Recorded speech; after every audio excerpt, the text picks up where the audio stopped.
Usap-usapan ngayon ang pagpasok ni Frankie Russell sa FPJs, Batang Quiapo bilang ex-girlfriend ni Miguelito, isang papel na agad nagpasiklab ng tensyon at bagong drama sa kwento.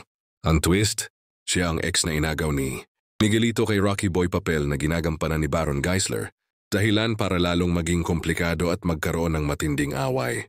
Sa bawat eksenang ipinakita si Frankie bilang dating pag-ibig ni Rocky Boy, ramdam ng viewers ang tensyon at kakaibang emosyon sa pagitan nila. Marami agad ang nakapansin na may natural chemistry sila on-screen, dahilan para mas maging kapanipaniwala ang kanilang backstory bilang mag-ex na may unfinished business.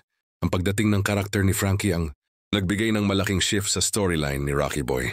Ipinakita rito kung paano nagbago ang buhay niya matapos iwan o maagaw ang kanyang dating pagswegma, at kung sa pagbabalik ni Aliri ang karakter ni Frankie ay muling gumulo sa mundo niya. Bukod sa kilig at away-bati na hatid nito, nagbukas din ito ng bagong conflict na siguradong aabangan ng loyal viewers ng serye.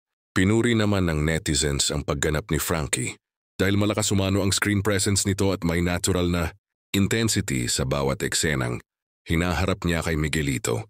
Marami ring nagkomento na bagay siya sa role, isang babaeng hindi basta-basta, may dating at may matinding epekto sa kwento.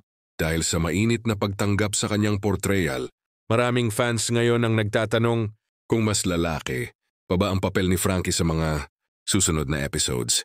Isa lang ang sigurado, ang pagpasok ni Frankie Russell bilang ex ni Miguelito ay nagbigay ng bagong apoy sa Batang Quiapo at posibleng maging isa sa mga twist na hindi basta-basta malilimutan ng viewers.